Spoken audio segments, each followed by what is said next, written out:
Oh my God, this is crazy. This is crazy.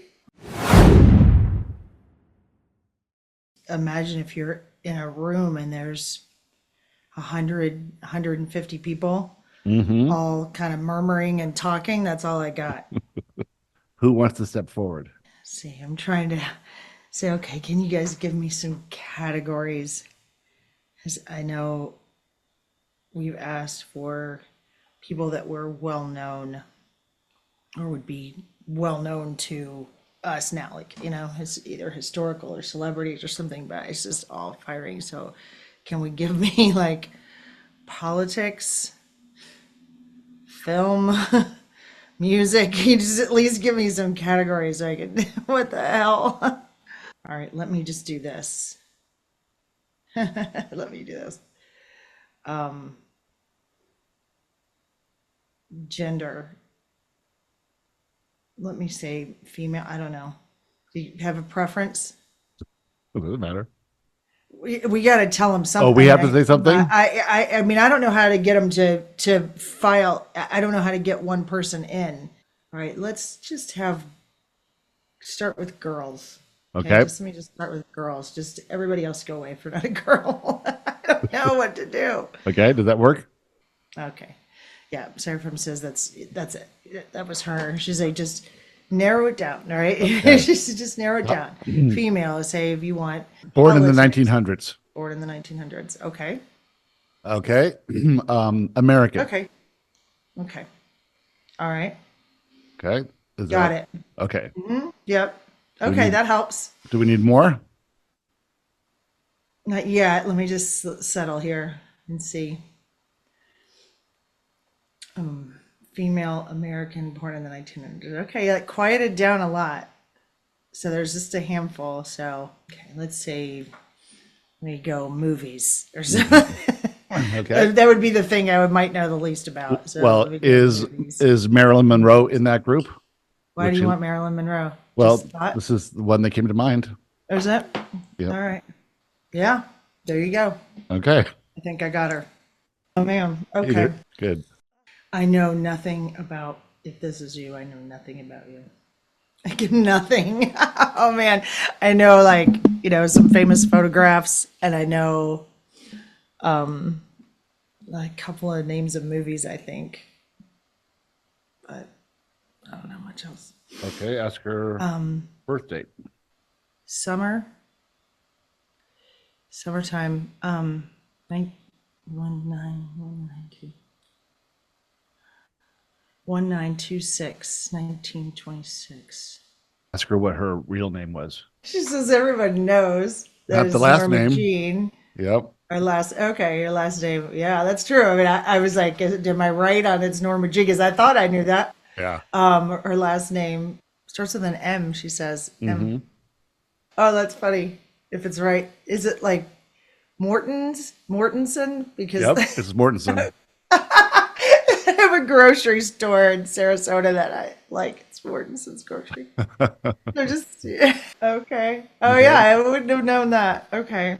Yeah. I think I thought maybe her. Why would I have said if I had to guess? Like if I had to say, I would have said her last name was Baker, Norma Jean Baker. Where did I ever get that? Yeah. I never heard Mortensen before ever. Oh, okay. She's that's interesting. What? Well, I just asked why we wouldn't, where did that come from? Where did that name come from? And she said she had like, she's saying lots of families, like 9 families. Like she was passed around from families. So Mm. Mortensen was not like, it was a name of a family, I think, that she lived with when she was a child. Mm. I think that's what she's saying. Where was she born? California. She said she was born in LA. Really? Yeah, that's right. Yeah. Well, I thought she was like from somewhere like Uh, Kansas or something. yeah, me too. Totally. Right. See, I don't know anything about it. That's great. Okay. What was her favorite moment in life? Wow. If I understand this right, she's looking at a picture. She's, I think, with her mom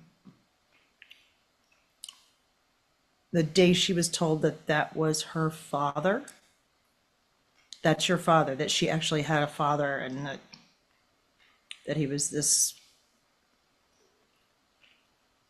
thin, she's giving me like Clark Gable looking man. And that's, she remembers being really happy. How old was she then? Around 7 or 8, I think. Oh, her mother's name was Gladys Pearl Baker. She's stopping you at that too. Okay. Like her mother's, the Monroe comes from her mother's somewhere descendant. Her mother's name was somewhere in there, Monroe. I didn't know that she was an orphan. Or she was... So that's what she's saying. She said she had like 9 different families. She lived in orphanages. What was the most difficult moment of her life? Something about screaming, falling down the steps. Her mom. Yeah, like,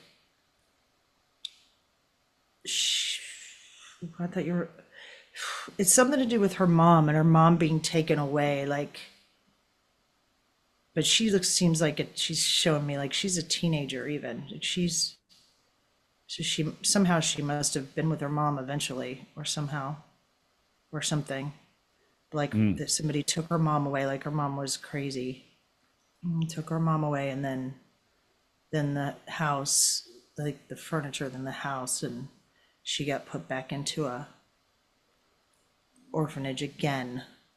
From her perspective now, how did the life turn out? And what worked, what didn't work, that sort of thing. Yeah, but come on. Well, just No, I'm just talking to her. Like, come on, right? This is a whole sort of an essence thing here that I'm trying to get. Whoa.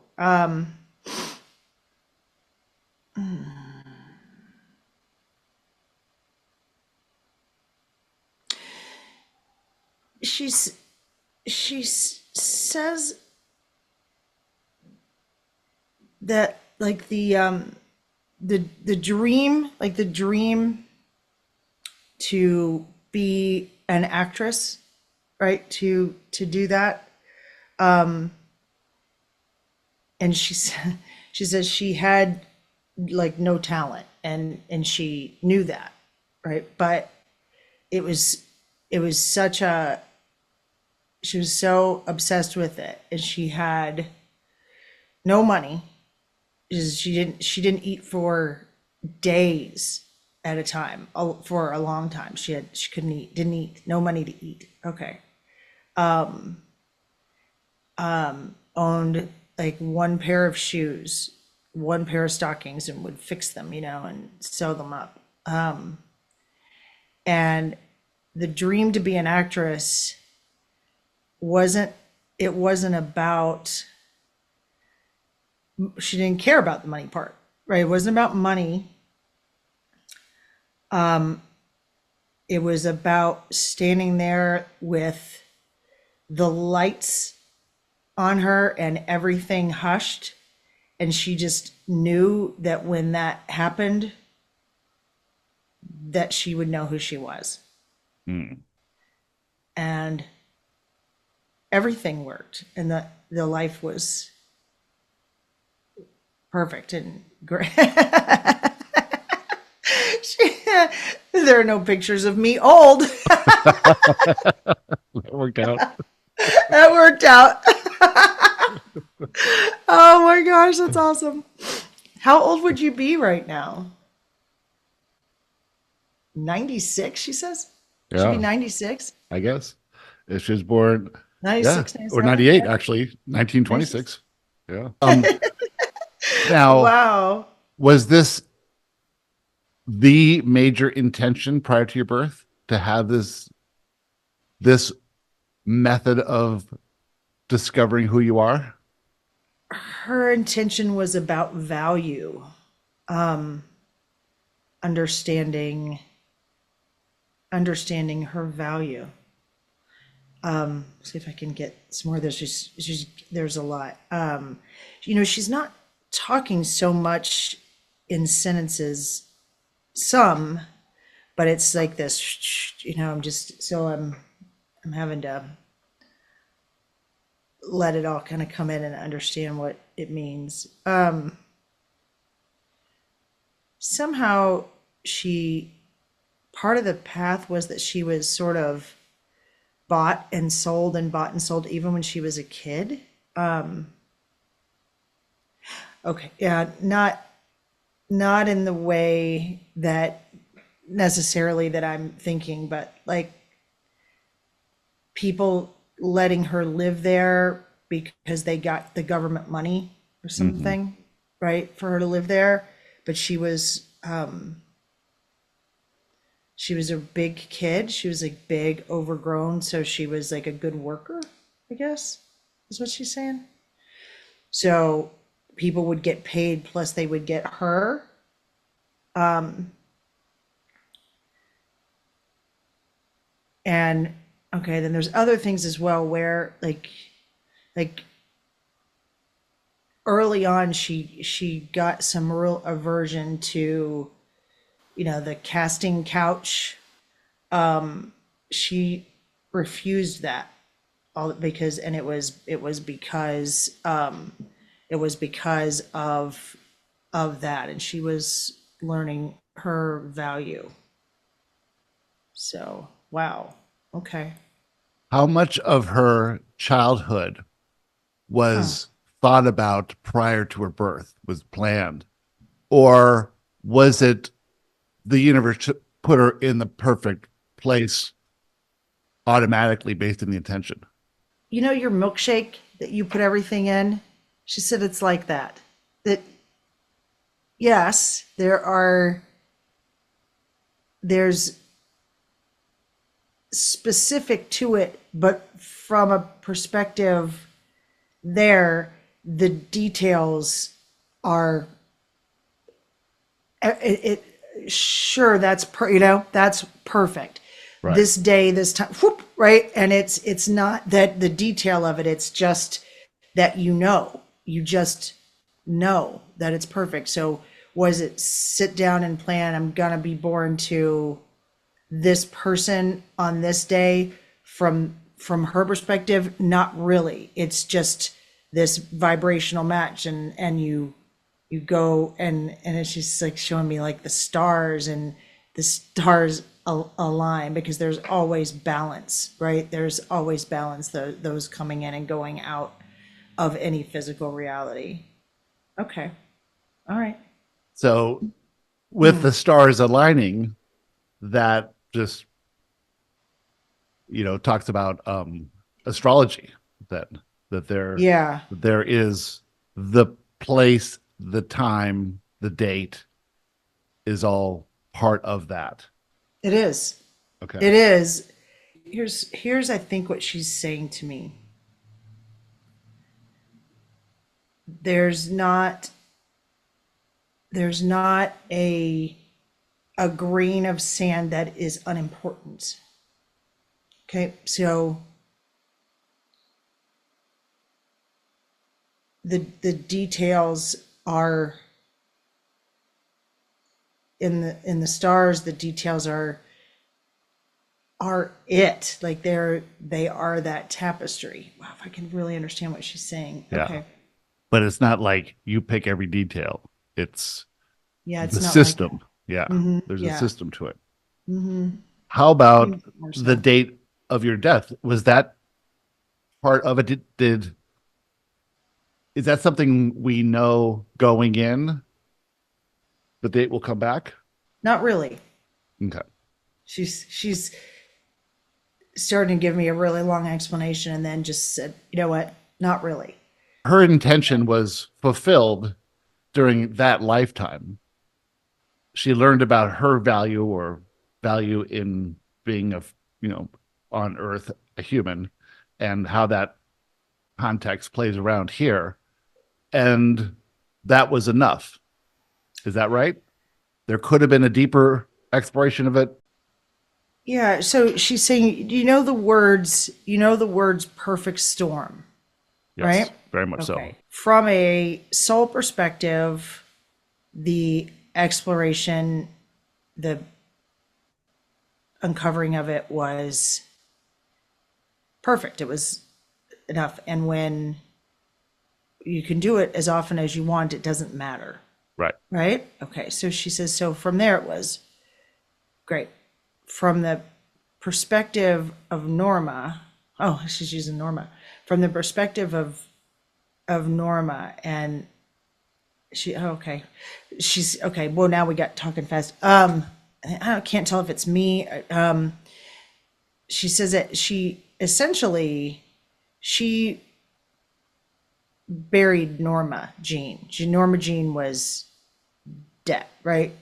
And so she doesn't, in her life, she didn't, it wouldn't have been necessarily a fun reference, right? She wanted to be Marilyn. And, all right. But that from the perspective of Norma or Marilyn, it was a bit much and a bit disappointing. And which we all feel, right? Sometimes. Yeah. But she's saying it wasn't intentional. It wasn't that she said, I'm out. Not really. It wasn't like that. But it was a lot. And okay, so it wasn't intentional, but she says she knew at some point she was still awake. She said she knew she was leaving. She knew it. She said, she knew it. She's saying she wanted to say goodbye or she was saying goodbye. I don't know. So there were a couple things going on, right? From her perspective as Norma or Marilyn, it was disappointing. What was disappointing? Other people were disappointing to her and yeah. The transactionality of everything was disappointing to her. It seemed as if people were still buying her. We're trying, yeah. Yeah. Marrying Marilyn or dating Marilyn is status. Right. Well, so she's saying that's just what you know, right? That's what you know. That's from the time of her life that we know of her. But for the majority of her life, she was an orphan with ugly shoes and wore the same thing every day. She says, I wore the same thing every day. She was the least important person in poverty-stricken household after poverty-stricken household. Yet she was valuable from a perspective of government money and that she could work. So she had value there. Value in that. And then she becomes the most famous woman. When she's in Hollywood, though, she's like an extra or a bit part, like maybe not an extra, but she has one line where she says, excuse me, or, she's doing that. She's like, I walk a couple feet and, excuse me, ma'am. Right. And then walk away, right. Get bumped out of the way. And those scenes get cut. And some very kind people befriended her and honestly befriended her, didn't anything. But there were so many more that, it wasn't, her value was not that she made them look good because she was a nobody, right? But it was, they're going to try to make her a promise and, like heads of studios and stuff like that. Okay. So for a long time, she was a nobody. So her value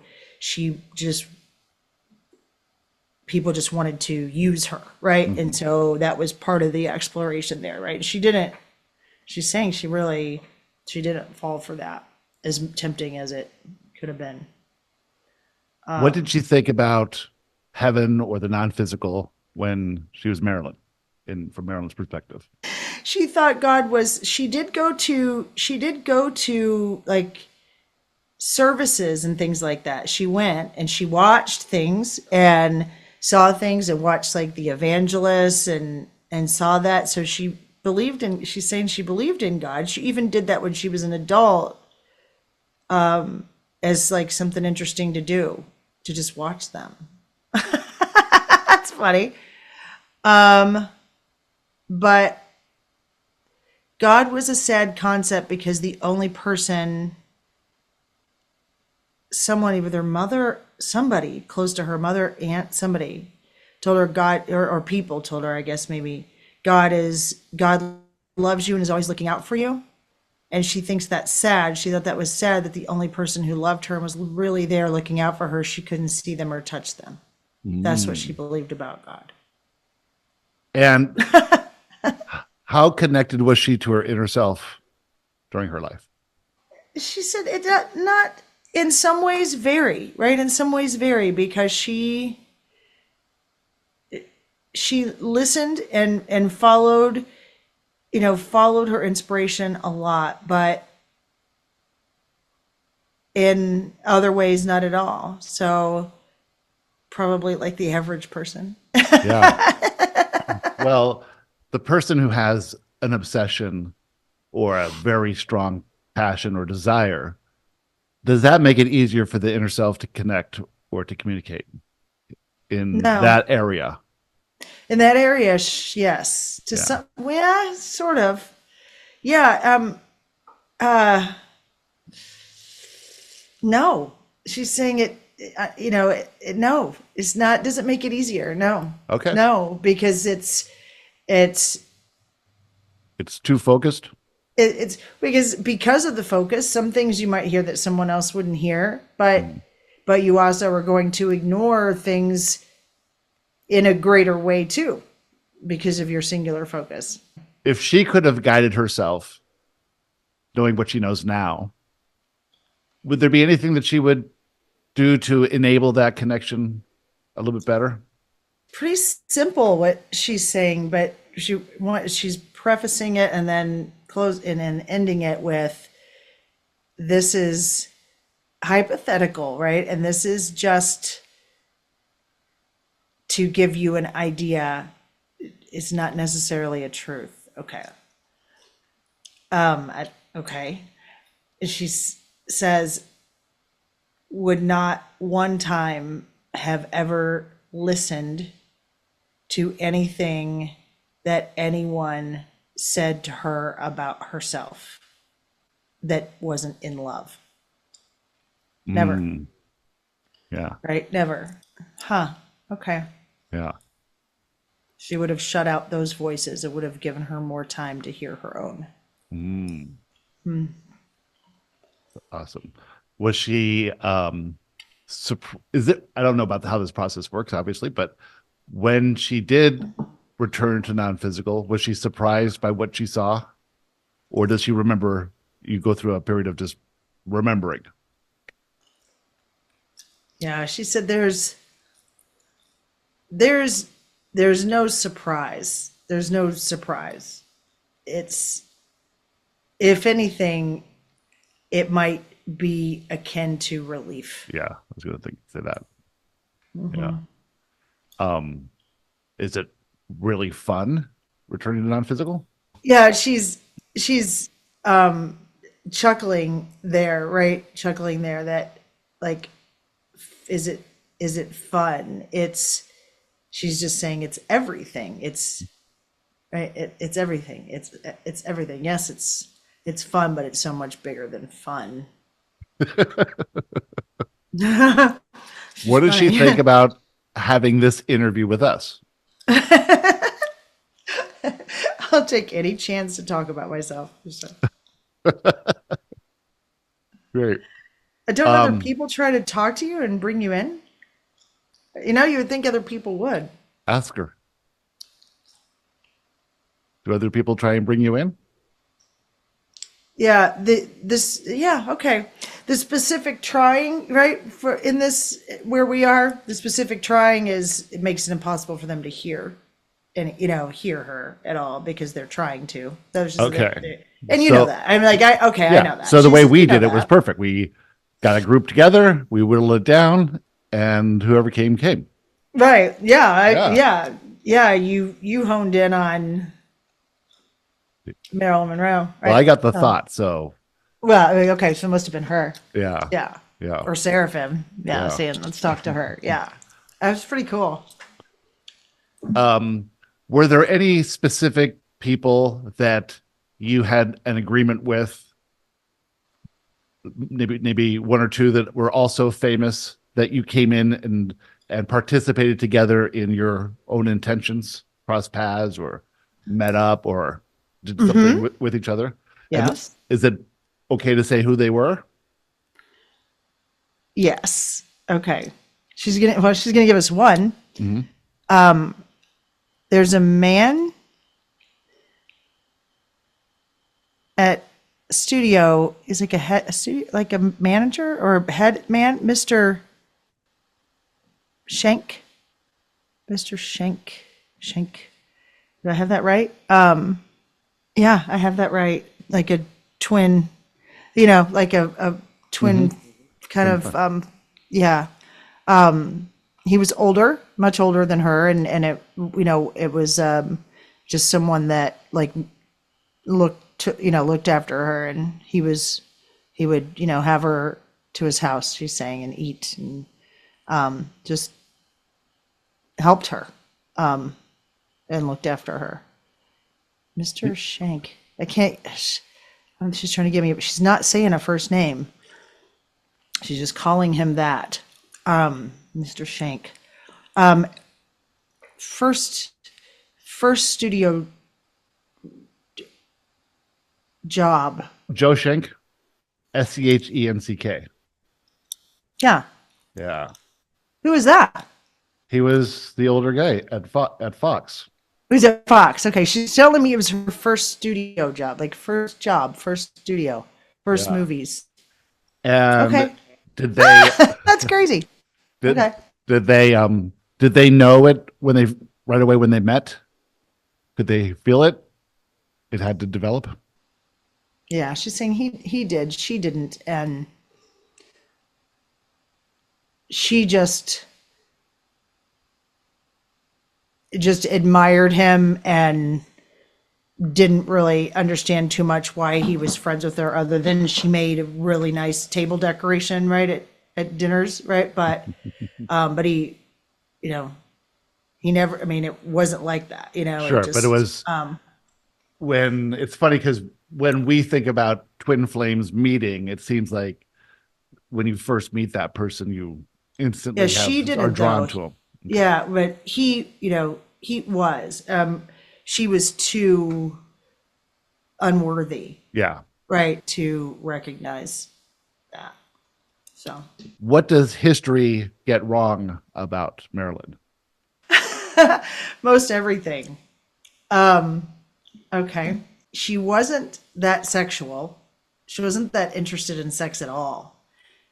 But she was very interested in things that were natural, like nudity. And she thought that was a great thing and didn't understand why that was such a big deal, right? Didn't understand why sex was such a big deal, but it just wasn't. People thought that she was this super hyper sexual thing. And she said that was completely made up. She'd learned how to speak that way. She's, Sure. She says she's saying, hold on. She learned how to have her eyes look emotional, but they weren't. Okay, let me keep going here. She's saying some stuff here. So, most people and most history thinks that she was that she did sort of sell herself to, right, the be with this one or be with that one, and you know, for this role and that role, and to be, you know, to get famous, but she didn't. But it's sort of like Dean Martin pretending to be drinking all the time. Yeah. Apparently he wasn't drinking. Did she ever really fall in love during her life? Oh yes, she says. Oh yes. And oh yes. what's the difference between what we call love and what you felt in those times compared to what you perceive love is now, from your perspective now? What we feel as love is far emptier. It's far more empty. It's she's saying it's hollow and light and jagged. She says it's jagged. What it is actually is the opposite of that. It's filling, it's heavy, and it's soft. Okay, that's a pretty good explanation. I love that. That's pretty good. She gave me a visual and textural. Okay. Wow. Is there any like specific fact that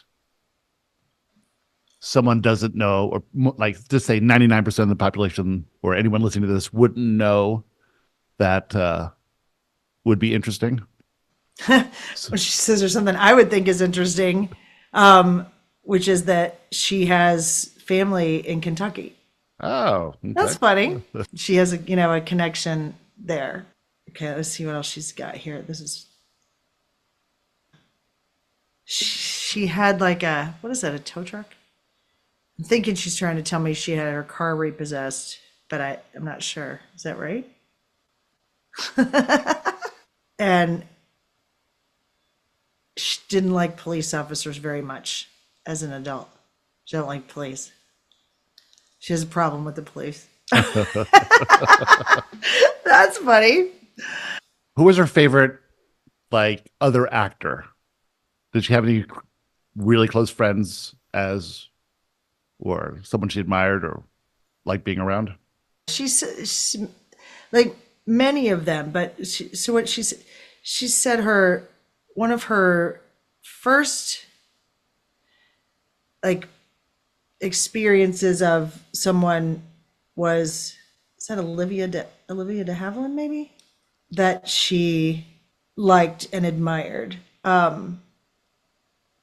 Clark Gable she admired because she thought he looked like her father.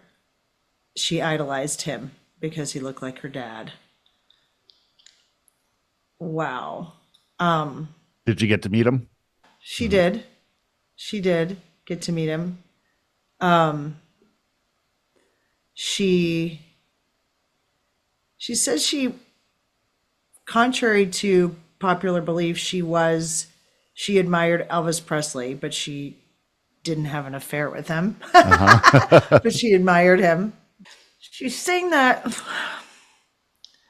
oddly, there are some really wonderful people that she met, but that for the most part,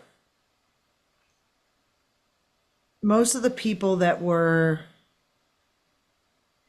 important, that were either famous or responsible for making you famous, were dull AF, like really dull. Like it was boring. They were boring. The only thing that made them more fun was when they would drink and party, and then they were more something, they were a little more interesting. Was it interesting hanging out with the Kennedys? Or were they boring too? No. No, she loved them. Somebody named Pat. Is there a Pat Kennedy that she's talking about? I'm sure. No, she interesting.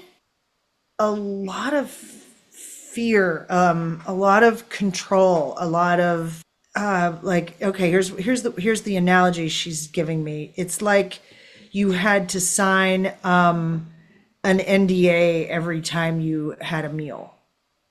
Right? She was always being sheltered from this, sheltered from that. Don't say this. Don't talk about this. Go in the back here. That's sort of the way she's showing it to me. Like, so, okay. So she felt comfortable. She felt like friendship. She felt love, but then felt, on the other hand, like she was not good enough or an embarrassment to them in some ways. I think that's what she's trying to say. Yeah, Pat Kennedy was John F. Kennedy's sister and married Peter Lawford. Yeah, she's talking about Pat. When you said Kennedy, she's like, Pat. Yeah. Pat. Like, Yeah. so I didn't know there was, okay. Yeah. All right. Yeah, that's who that must have one of the Kennedys she must have really, yeah. And there's the rumors that she was having an affair with them and that it wasn't a suicide. No, she's grinning. She says, what, don't you like the mystery? I do like the mystery, actually. Yeah. It is an excellent mystery. Yeah.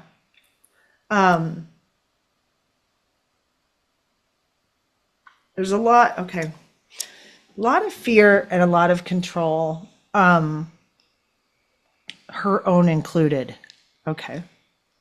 She's not being direct, but I don't get the sense that anybody really did anything to her. Yeah. In that sense. I don't think anyone really killed her. She's like, there are things that are blown out of proportion, and there are things that, if put together in a certain way, are going to lead you to believe that that's a possibility, but that's not what it is. Okay. How well do you know Christy and I from us just meeting you now? Intimately is the word she says. Do you have access to everything instantly, right? Yes. But are we anyone you follow along with? Are we interesting to you? One word, smashing. That's a funny word. Smashing. Was the 50s and 60s the best time in America, in Hollywood? It seems like it was so fun. Now, always now is always the best time. Yeah. Always the best time.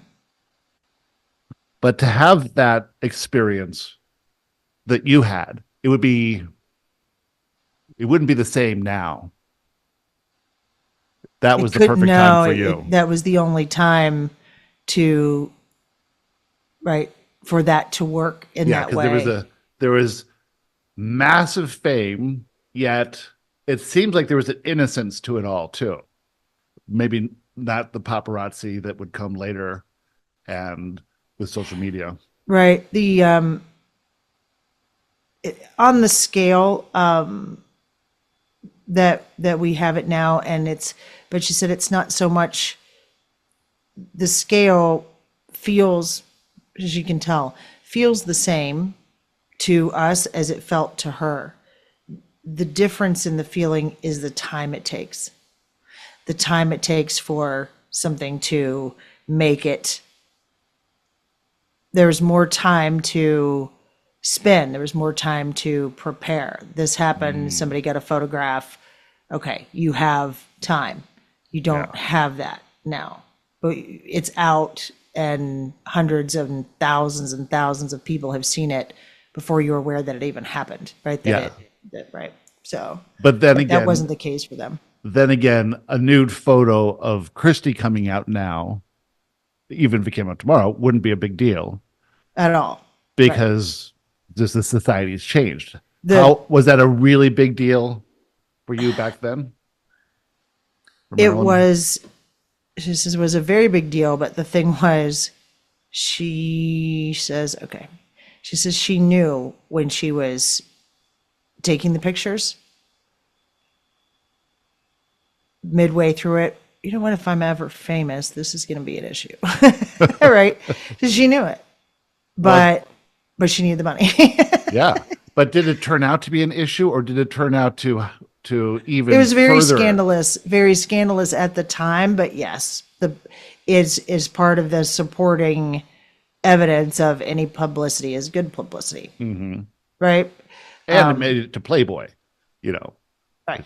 which So it which made wasn't. Playboy. Actually, Playboy probably wouldn't exist without those pictures. That's what she 'Cause- says. Yeah, Yeah. she says, of course not. All right, Wow. yeah. Were you highly emotionally sensitive? Not at all. Okay. Did that make what you did possible? Yes. Okay.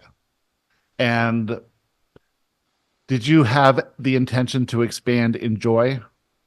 Yes. Does everyone have that intention, Yes. but few fulfill it? Very few. This is difficult. Yeah. This is difficult.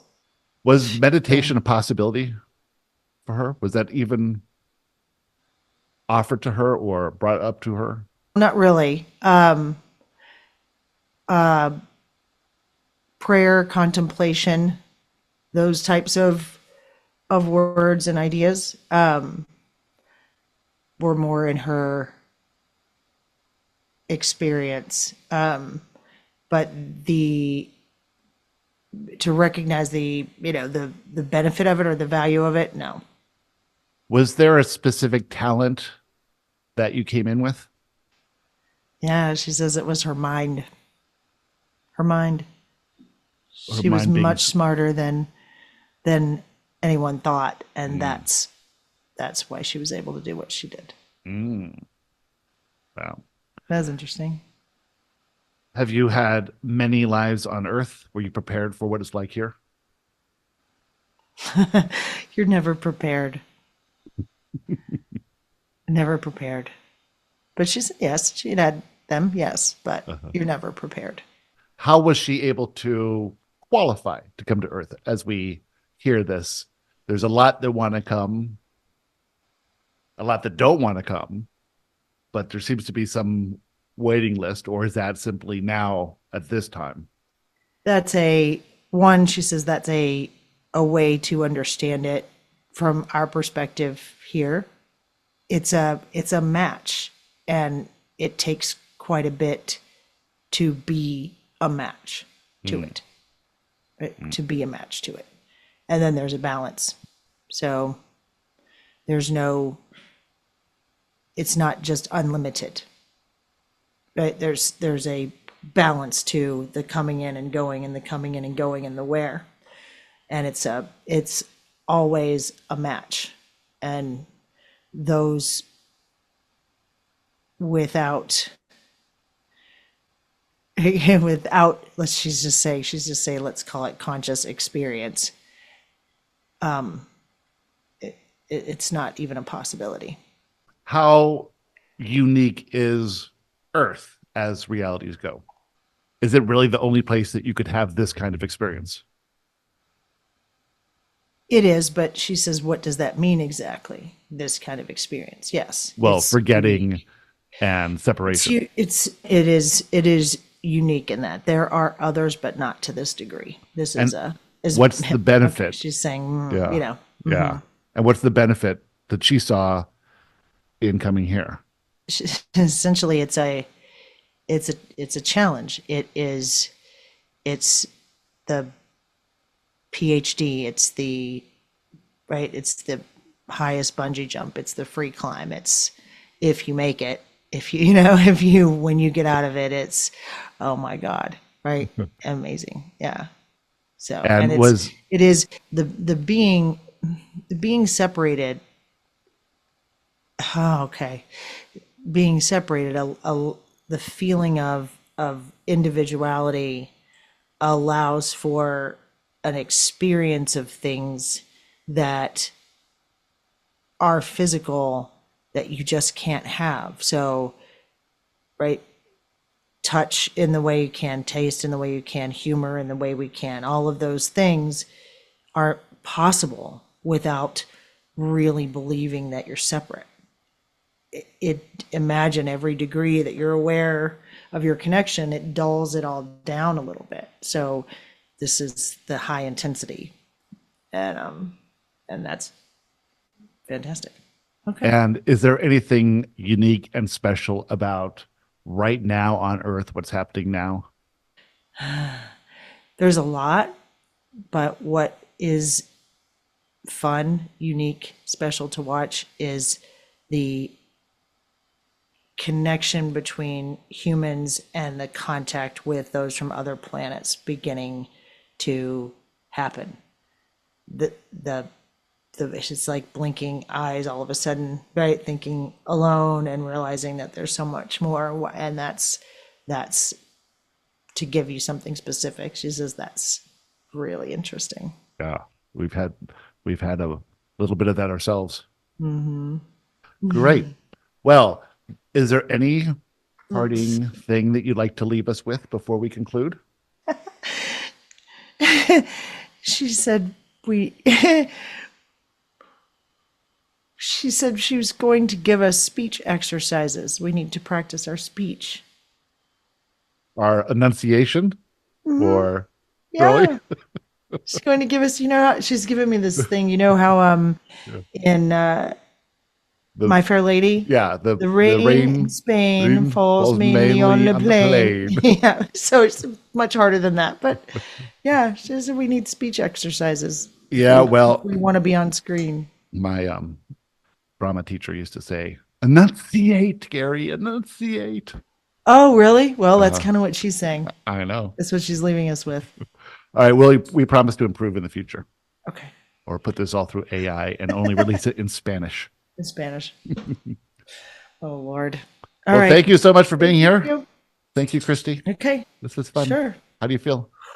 Tired, but it's okay. Yeah. Yeah. I can't. That's so great. You said is Marilyn Monroe in that crowd. I'm like, yeah.